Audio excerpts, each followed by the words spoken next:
fazer a revisão da UERJ com vocês. Eu vou tentar passar todo o conteúdo de biologia como se eu estivesse fazendo uma revisão normal e todo sábado, ou seja, amanhã, eu vou liberando as provas corrigidas, igual eu fiz com o Enem, igual eu fiz com o EMESCAM, com todas as outras provas de vestibular que a gente teve até então.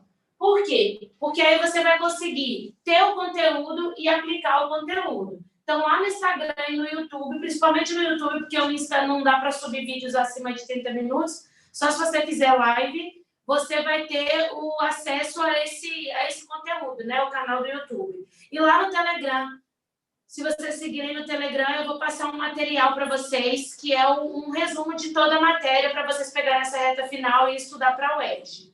E aí, toda semana, a aula vai ter um tema e a gente vai falar a parte da biologia associada com aquele tema e tudo que a gente possa falar. Como todas as outras revisões, eu comecei sempre falando de coronavírus, estou de saco cheio de falar dele também, eu vou começar a falar com vocês agora, o tema da aula de agora, que a gente vai ver várias coisas de biologia, é anemia falciforme. Então, a gente vai começar a aula de agora falando de anemia falciforme. Por que eu escolho esse tema? Porque a anemia falciforme dá para poder falar de tecido sanguíneo, dá para poder falar de evolução, dá para poder falar de várias coisas. Então, eu vou começar a falar de anemia falciforme e a gente vai falar de toda a parte da biologia que está associada com esse conteúdo e vamos começar. Você está falando de anemia? Anemia é uma doença, então a gente vai falar sempre tudo muito misturado. A prova da UERJ é muito parecida com a prova do Enem no sentido de que não tem biologia sozinha, né? Tem biologia dentro de ciência da natureza, com a parte de física, misturado com química. Eles vão fazendo questões que são questões bem, como é que se diz? Bem interdisciplinar. Tem algumas que são conceitos básicos, sim, mas tem algumas outras que vão falar de algumas ideias gerais. E aí, por isso que eu estou escolhendo temas que eu consiga falar de ideias gerais com eles. Eu vou começar falando para vocês de anemia. E o que é anemia, né? Anemia é quando você tem problema nas suas hemácias. Então, geralmente, eles colocam o hematócrito em algumas questões e falam que a pessoa está com hemácia baixa. E aí pergunta o que ela pode ter. Hemácia baixa significa anemia. Mas existem 3 tipos de anemia. 3 tipos de anemia. Uma anemia que a gente chama de anemia ferropriva. E aí, no caso da anemia ferropriva, olha o nome. Você está privado de ferro. Então, é falta de sal mineral. Falta de sal mineral do ferro. Aí, nesse tipo de anemia, é tranquilão. Basta você comer sal mineral, o ferro, e você vai ter, né, todo o seu sistema compensado e não vai ter problema nenhum. Você pode ter por avitaminose. Então, a falta de vitamina pode levar você a não ter anemia. E no caso da avitaminose, pode ser por falta de vitamina B12 e por falta de vitamina B9. Quando é falta de vitamina B12, você tem uma anemia que a gente chama de anemia perniciosa. E quando você tem falta de B9, anemia megaloblástica. Então, anemia perniciosa e megaloblástica é por falta de vitamina. Quando você estiver falando de uma anemia genética, aí você vai estar se referindo à anemia falciforme e também tem uma outra que a gente chama de talassemia.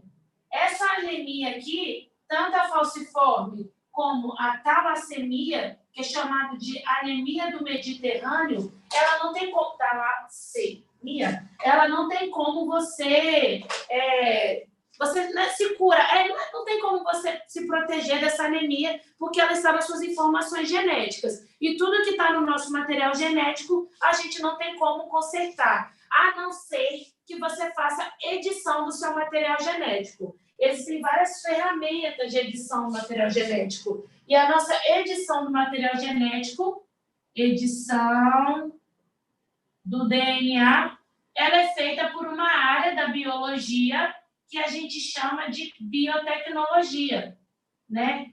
Você conseguiria se curar de algumas doenças genéticas? Sim, biotecnologia. Se você conhecer todo o seu material genético, o mecanismo de funcionamento, como que ele manda uma informação para frente ou não, como que ele comanda, né, todas as ações, você consegue manipular o material genético a ponto de se curar de algumas doenças. Camila, então, por que isso não é feito?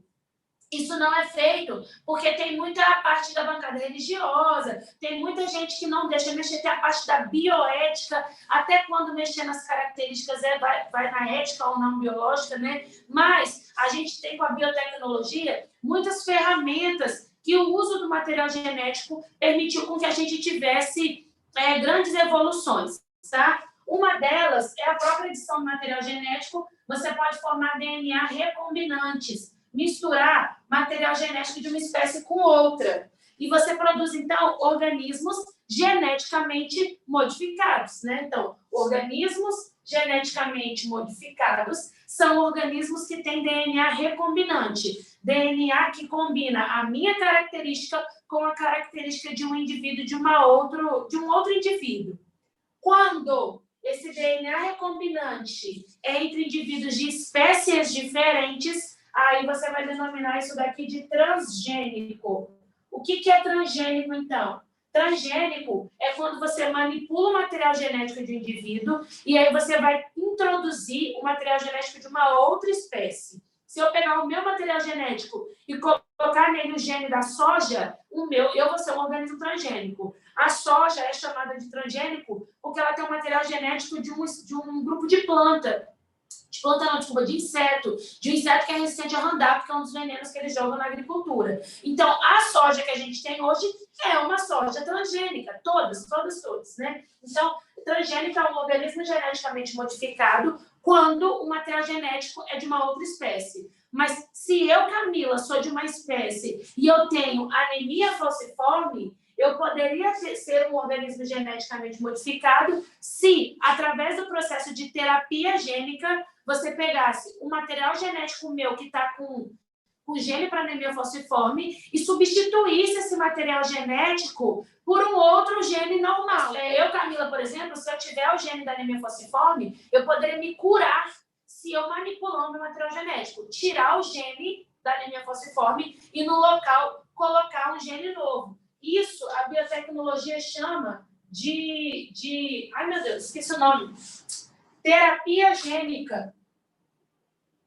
Terapia gênica é quando você troca o material genético de um indivíduo por outro material genético. E aí você pode fazer isso no indivíduo vivo, tá lá seco. Ou você pode fazer isso no indivíduo com o próprio indivíduo vivo, ou você pode utilizar o vírus como vetor. A Eduarda perguntou assim, Camila, se a pessoa tiver o gene da anemia falciforme, ela obrigatoriamente vai desenvolver a doença? A anemia falciforme, dentro da genética, é uma variação da primeira lei de Mendel. O que diz a primeira lei de Mendel? A primeira lei de Mendel, estou pegando só a primeira lei, tá? Ela diz que você sempre tem para uma característica 2 caracteres. Então, por exemplo, para a cor, eu tenho claro e escuro. Para a textura, eu tenho liso e rugoso.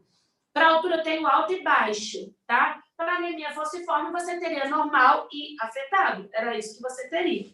Então, era para ser assim, vamos pensar no albinismo. O albinismo obedece à primeira lei de Mendel. Você tem na geração parental, pai normal e pai albino. Quando você fala de geração parental na primeira lei de Mendel, você está falando que todos aqueles indivíduos são puros, ou seja, só consegue originar aquele mesmo indivíduo. Isso quer dizer que eles têm os mesmos genes e eles só não vão ser mistura. Eles vão ser azão para o normal e azinho para o albino.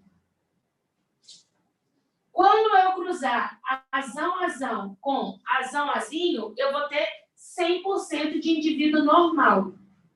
Por quê? Porque, para Mendel, um gene domina sobre o outro. Então, o azão vai dominar sobre o azinho. E não tem mais o que se dizer em relação a isso. Então, toda vez que você tiver azão e azinho, O azão, ele é dominante e o azinho, ele é recessivo. O recessivo, na primeira lei de Mendel, só manifesta a característica quando ele estiver em homozigose, ou seja, em dose dupla. E o dominante, ele vai ser um indivíduo que vai ter as duas características, ele vai ter a característica se ele tiver em dose dupla ou se ele tiver, assim, em heterozigose. Quando você cruzar dois indivíduos heterozigotos, na primeira lei de Mendel, você sempre vai ter a proporção de 3 indivíduos com a característica dominante para cada indivíduo com a característica recessiva. E por que isso acontece? Deixa eu botar aqui. E por que isso vai acontecendo? Um albino. Isso acontece, gente, porque você vai ter um reencontro com a possibilidade de um novo encontro de azão com azão e de azinho com azinho. Então, na hora que você cruza isso daqui, você vai ter azão, azão, azão, azinho, azão, azinho, azinho, azinho. Falei para vocês que na primeira lei de Mendel, você vai ter azão com azão, dando a mesma característica que azão com azinho, porque o dominante prevalece naquela característica. Desses 3 normal aqui, indivíduos normais, você vai ter um azão, azão, para cada 2 heterozigotos. E o albino sempre vai ser um indivíduo que é azinho, azinho. O que eu falei com vocês? Que a anemia falciforme é uma variação da primeira lei de Mendel. Existem várias variações da primeira lei de Mendel, tá? Um caso de variação da primeira lei de Mendel é o que a gente chama de penetrância. O outro caso é expressividade. O outro caso é o que a gente chama de alelo letal. Outra variação da primeira lei de Mendel é o que a gente chama de pleiotropia. Você também tem a herança intermediária. E você vai ter aqui, deixa eu ver se... alelos múltiplos. Alelos múltiplos. E você vai ter o caso da anemia falciforme, que é o que a gente chama de codominância. Vou explicar para vocês. Na verdade, a anemia falciforme, ela é tanto caso de alelo letal, quanto caso de codominância.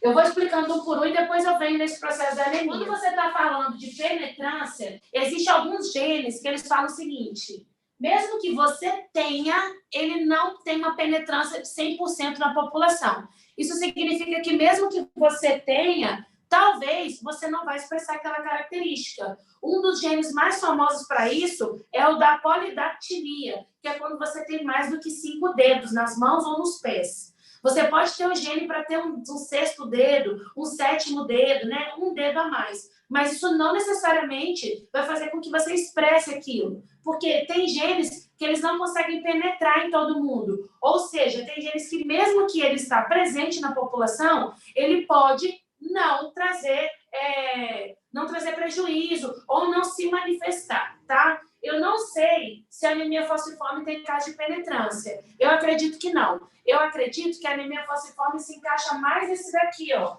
Isso aqui eu tenho certeza. Olha só como ela é um exemplo bom para tudo. A anemia falciforme, ela na verdade é variação por expressividade, alelo letal e codominância. O que é expressividade? Às vezes eu tenho o gene da anemia falciforme e você também.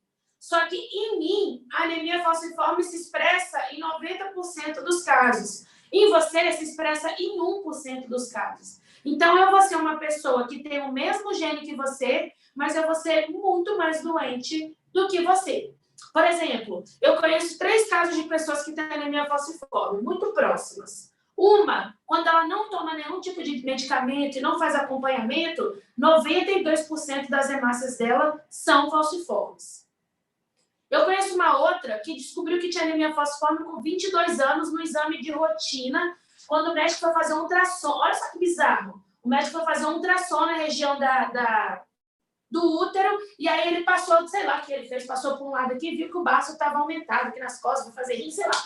Foi fazer ultrassom de um outro órgão, e quando ele passou pela região do baço, ele observou que essa pessoa tinha um baço muito aumentado. A gente chama de esplenomegalia, um baço gigantudo, né? Gigantesco. Aí o cara falou assim, ué, gente, tem alguma coisa errada aqui, porque o normal é o baço estar pequenininho. O baço é um órgão do seu sistema linfático que serve para fazer o processo de hemocaterese. Hemocaterese é degradação das suas hemácias. Então, o baço ele fica degradando hemácia o tempo todo. Só que quando tem muita, além de outras funções, tá, gente? O que importa para a gente agora é a hemocaterese. Mas, nesse processo de ficar degradando, quando você aumenta demais a quantidade de hemácia, você vai ter que o baço dar conta e ele aumenta demais o tamanho. Então, um dos problemas que você pode ter para desenvolver esplenomegalia é ter um baço gigantudo, gigantesco. E aí o médico falou assim, olha, você está degradando hemácia na mais quantidade do que o normal. Deve estar acontecendo alguma coisa. Aí mandou fazer todos os exames. Quando fez os exames, descobriu que essa pessoa tinha anemia falciforme.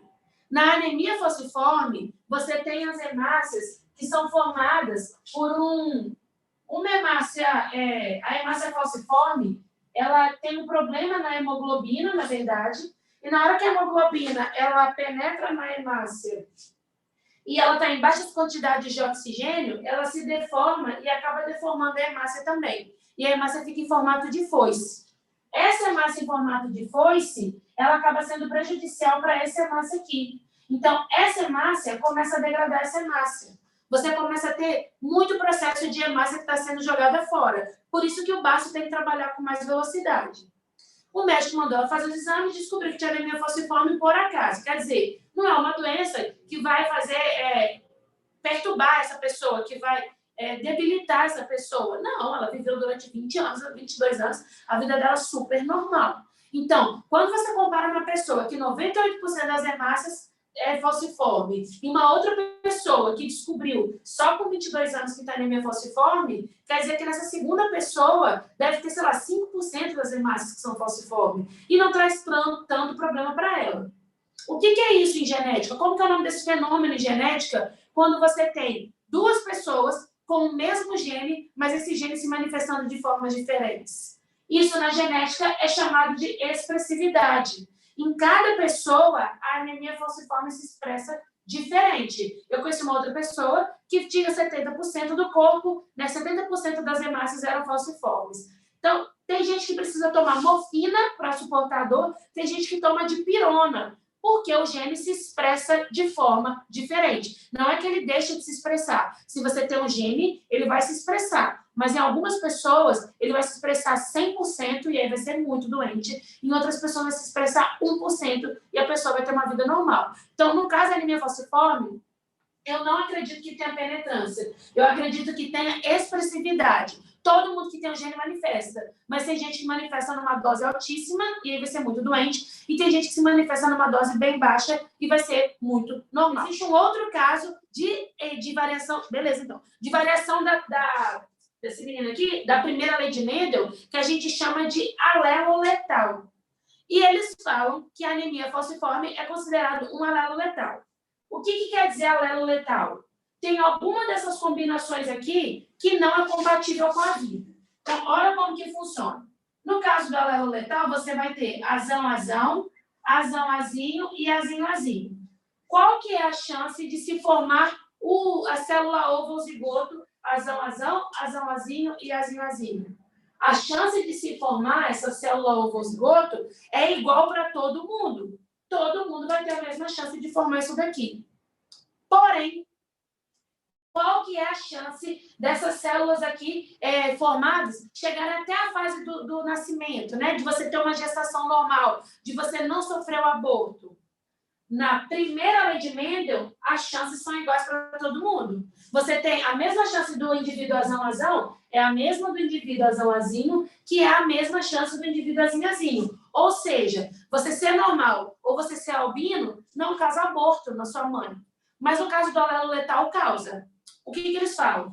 Eles falam que no caso da anemia falciforme, se você for totalmente recessivo, na verdade, vai ver que não tem recessividade, mas se você tiver um determinado gene, você pode até ser formado no útero, mas você vai ser eliminado. Ou seja, pessoas que têm, mães que ficam grávidas de filho, que são totalmente anêmicos falciformes, tendem a abortar e aquele filho não nascer. Na questão vai perguntar assim, qual a probabilidade da Camila, sendo anêmica falciforme, casar com José Luiz, que é normal para anemia, ter um filho falciforme? Essa probabilidade, você vai ter que eliminar um dos genes, que eu vou falar para vocês aqui embaixo no condominância. Mas, se falar assim, qual a probabilidade da Camila anêmica falciforme casar com José Luiz normal para anemia falciforme, formar uma célula ovo ou zigoto ou ficar grávida? Entenda, não é levar a gestação até o final, é ficar grávida de um indivíduo falciforme. Aí você vai colocar aquilo na contagem, porque a chance de ficar grávida é igual para todos, mas a chance de manter essa gestação até o final que vai mudar um indivíduo para o outro, tá? Se vocês tiverem dúvidas, vocês vão me perguntando. Então, malelo letal quer dizer que tem algum indivíduo que vai ser eliminado. Pleiotropia, quase toda doença genética é pleiotrópica. Inclusive, olha só, a anemia falciforme é uma doença também pleiotrópica. Ela é demais. Ela é demais no sentido de que dá para dar uma aula inteira só usando ela como tema principal. Uma pleiotropia é quando você tem um gene que vai determinar uma característica. O gene da anemia falciforme, quando você sofre uma mutação e troca o ácido glutâmico, aí na hora de formar a proteína, você vai substituir o ácido glutâmico por um aminoácido que eu chamo valina. Nessa troca, você vai ter problema na produção da cadeia beta da hemoglobina. A hemoglobina é você tem a hemácia, vamos fazer aqui para ver se vocês entendem, né? Você tem a hemácia, e a hemácia, ela é a célula sanguínea, tá? Então, você tem a hemácia, que é a célula sanguínea. Dentro da hemácia, você tem múltiplas hemoglobinas. E as hemoglobinas são proteínas do tipo quaternária. Tipo assim, o que é proteína quaternária, né? As proteínas, elas podem ter 4 estruturas. Você tem aqui estrutura primária. Na estrutura primária, você só tem aminoácido unido por ligação peptídica. Você tem estrutura secundária.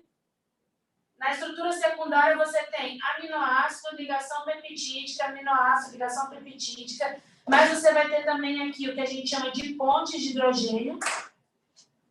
Na estrutura terciária de uma proteína, você vai ter ela toda enovelada, porque além da ligação peptídica, das pontes de hidrogênio, você também vai ter o que a gente chama de ponte de disulfeto. E a estrutura quaternária são várias terciárias unidas. Quaternária são várias terciárias unidas. Uma proteína da hemoglobina, ela é uma estrutura quaternária. Ela tem 2 cadeias de proteínas alfa, 2 cadeias de proteínas beta, e essa cadeia alfa e beta é unido por um grupo M, que tem um ferro na sua constituição.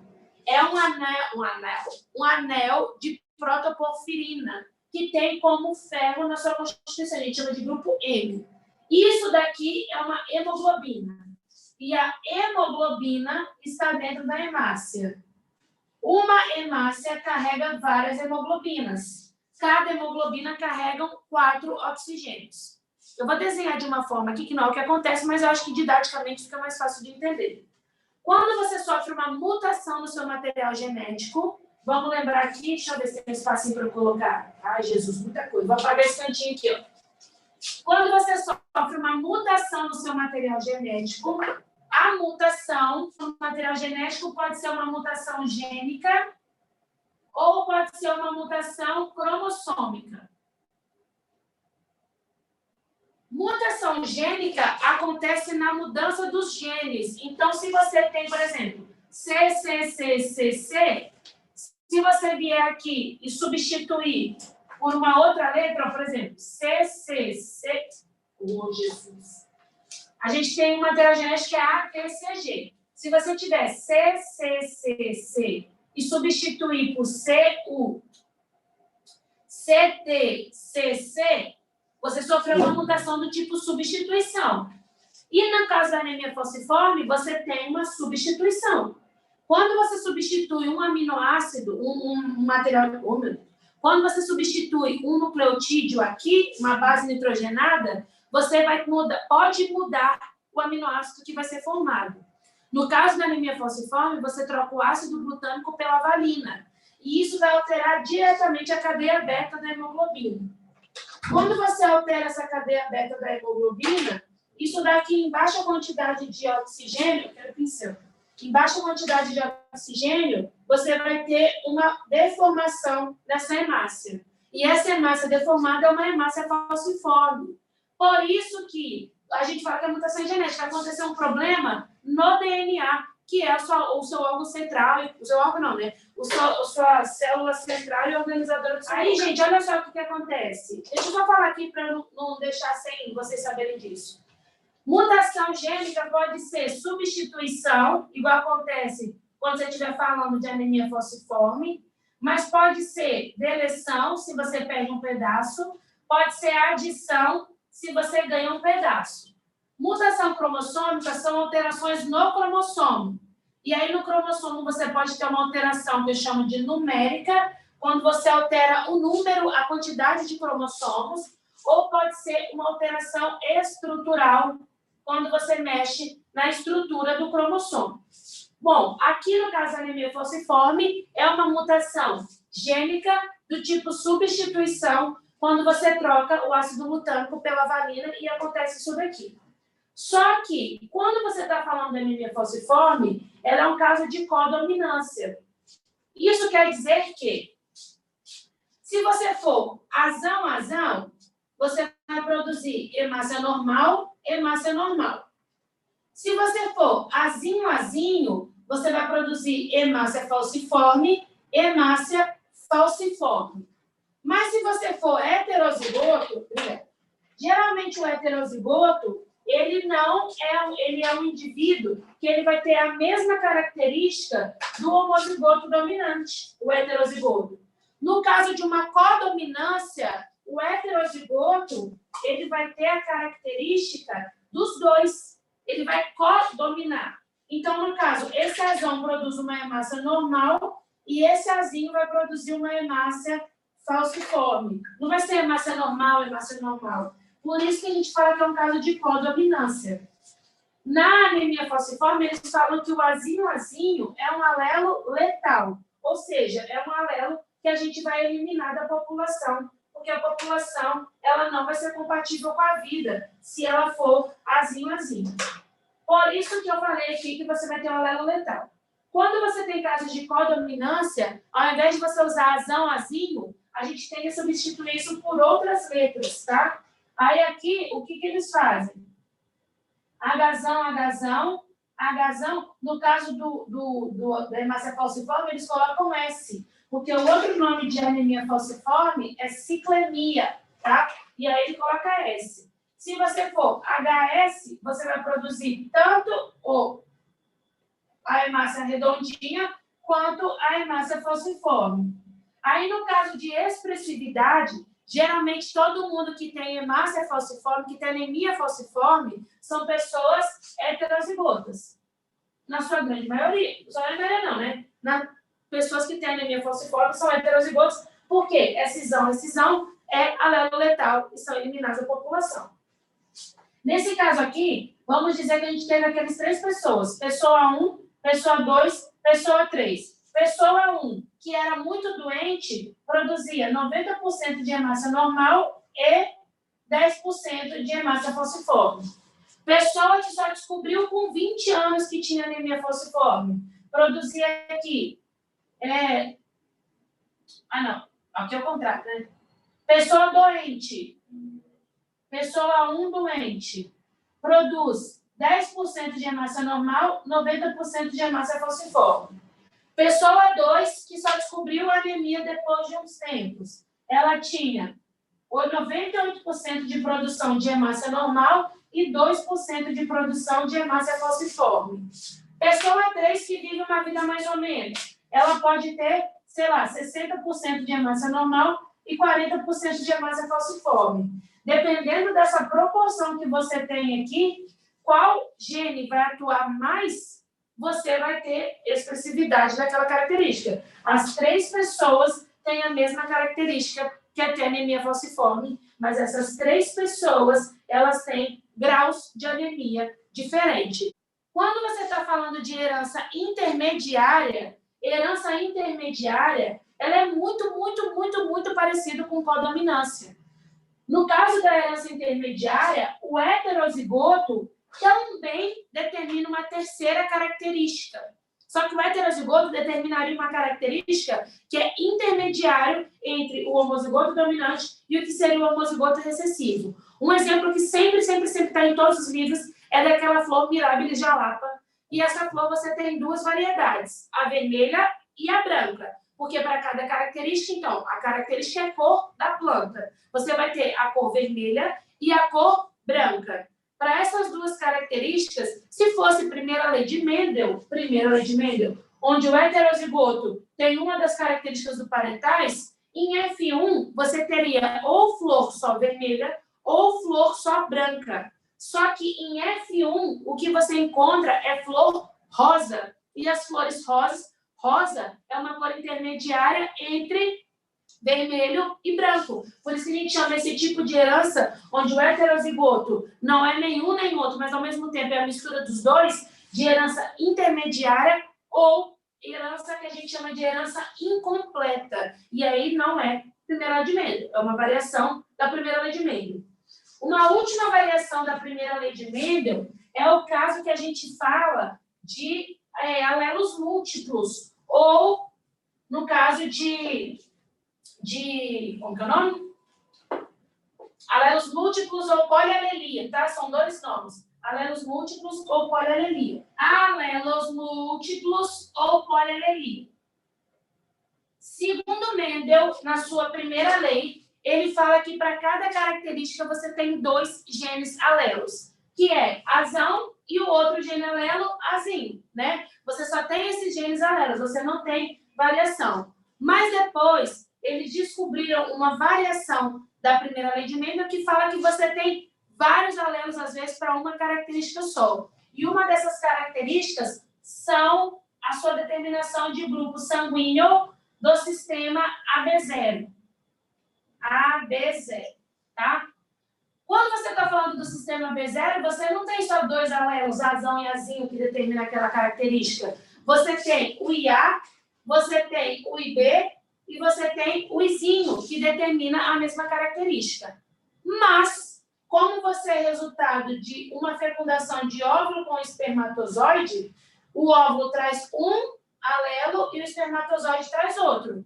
Por isso que você é 2 Ns, porque você só pode ter 2 alelos de cada gene, tá? Por isso que, mesmo que você pode ter uma característica que pode ter 50 alelos, ou seja, 50 variantes, você só vai ser a combinação de 2 alelos, a não ser que você tenha uma mutação cromossômica numérica, quando você tem problema na quantidade de cromossomos, tá? Isso a gente vai ver nas próximas aulas. Mas olha só, o grupo sanguíneo, ele pode ser de 4 tipos.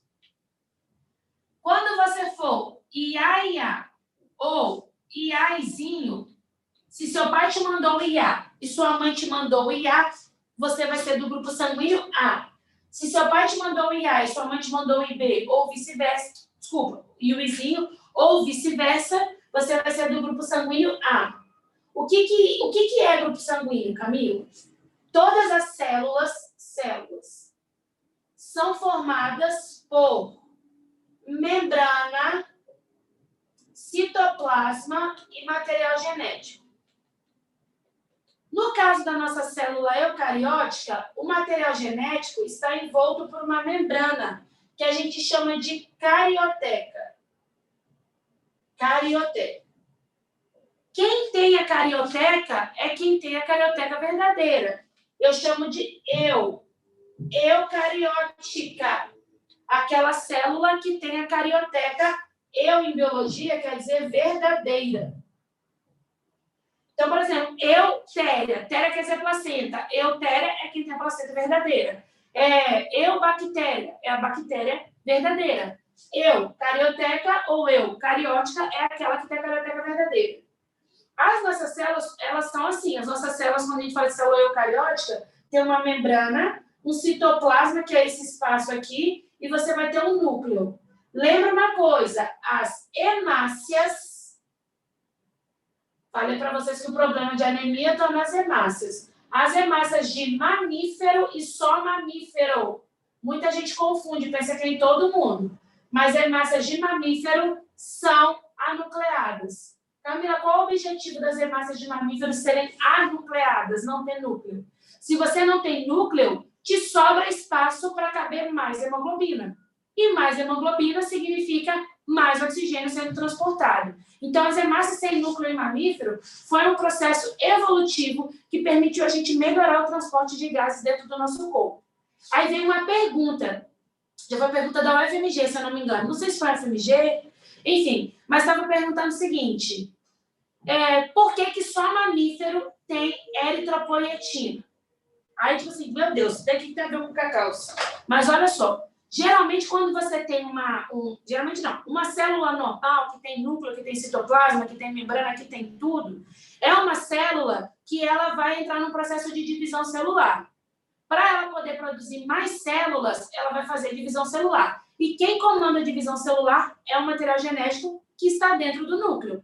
Aí você tem prófase, metáfase, anáfase e telófase, a separação, né? Então, você vai ter sempre assim, uma célula só, e aí ela vai na prófase, metáfase, anáfase e telófase, e separa. E quem comanda isso? O material genético que está dentro do núcleo. As hemácias têm um problema seríssimo. Elas não têm núcleo. Se elas não têm núcleo, quem que vai comandar o processo de divisão dessa célula? Não existe divisão celular em hemácia, né? Hemácia velha, né? Ou eritrócito, célula velha do sangue, a hemácia que já está madura, né? Que a gente quer dizer, não é velha de tipo não faz atividade, mas madura. É hemácia funcional, ela não tem capacidade de se dividir. Então, e também sem núcleo, de 90 a 120 dias, ela vai morrer. Como que uma hemácia sabe que envelheceu? Uma hemácia sabe que envelheceu porque aqui na membrana plasmática da hemácia, como toda célula animal, ela tem vários glicocálices, de vários tipos. Um desses glicocálices é o que a gente chama de ácido ciálico.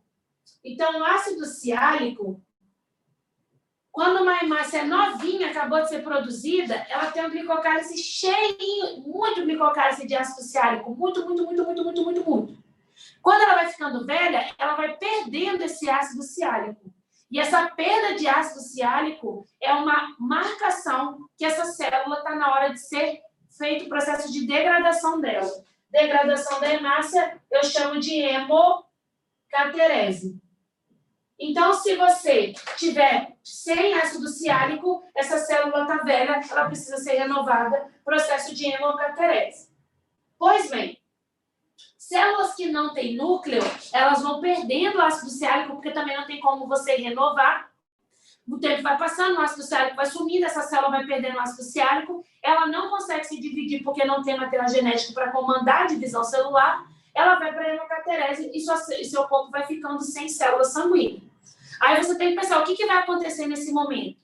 É nesse momento que em mamífero evoluiu um hormônio que eu chamo de eritropoietina, e a função desse hormônio que eu chamo de eritropoietina é estimular a eritropoiese. Eritropoiese é a formação de novas células sanguíneas. Por divisão celular? Não. A eritropoiese é feita quando esse hormônio, que eu chamo de eritropoietina, ou EPO, sai lá do seu rim ou do seu fígado, vai lá na sua medula óssea e manda a medula óssea produzir novas células sanguíneas. Por multiplicação celular? Não. Por diferenciação de célula. Por que só mamífero, então, tem EPO, que é eritropoietina? Porque nos outros animais que têm hemácia, a hemácia ela vai se dividindo por divisão celular. Na gente que não tem núcleo, que vai perdendo ácido ciálico, essa hemácia velha vai ser mandada para o baço, para o fígado, para fazer uma caterese, mas depois a queda de hemácia no seu sangue estimula a produção de eritropoietina e a eritropoietina vai estimular o processo de eritropoiese. Presta atenção. Além do ácido ciálico, existem outros milhões de glicocálice, né? Uma célula animal tem envoltórios externos à membrana plasmática. Se na sua própria... Presta atenção que eu vou falar que cai muito no vestibular e muita gente erra por bobeira. Se na sua prova estiver te perguntando assim, desenhe uma membrana plasmática, a membrana plasmática, ela é lipoproteica, só isso, lipoproteica. E só. Quer dizer que ela só tem lipídio e proteína. Obedece aquele modelo do mosaico fluido, descrito por Nicholson e Singer. Ó, fosfolipídio para cima e para baixo, fosfolipídio para cima e para baixo, proteína no meio do caminho. Fosfolipídio para cima e para baixo, proteína no meio do caminho, né? Você pode ter proteína que ultrapassa, eu chamo de proteína integral, ou proteína que fica na periferia, eu chamo de proteína periférica. Mas se perguntar assim, numa membrana plasmática animal, você pode ter envoltórios externos. Qual é o nome desses envoltórios externos e quais que são? Um envoltório externo da membrana plasmática de célula animal são os glicocálices, que é glicoproteína ou glicolipídio. Um deles, da hemácia, é o ácido ciálico. O outro glicocálice que você tem na hemácia pode ser relacionado com o grupo sanguíneo. E aí, todos os grupos sanguíneos, eles têm um glicocálice com um açúcar que é exclusivo deles. Todos eles têm uma base, mas o açúcar que tiver aqui é o que vai determinar o grupo sanguíneo diferente. Você pode ter a base pura e aí você vai chamar de zero, aquele que tem zero açúcar. Você pode ter a base com uma bolinha e talvez você chame essa bolinha de A. Você tem a base com quadradinho e você chama esse quadrado de açúcar B. Então, se você é IA ou IAzinho, você vai produzir açúcar bolinha. Na sua hemácia, você vai ter um monte de bolinha no glicocálice.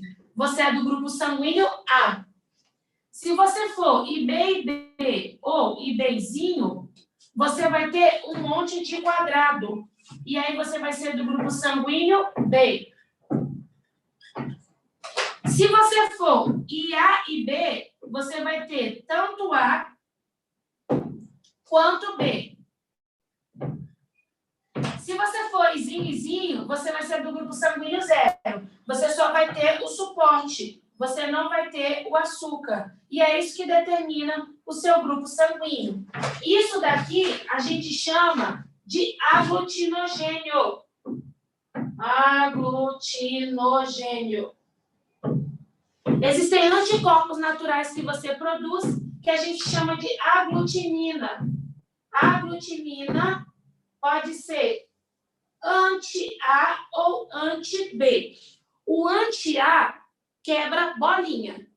Se você tem bolinha laranja, você pode ter anti-A dentro do seu corpo? Não. Então, você vai ser anti-B. Quer dizer que você degrada quadradinho.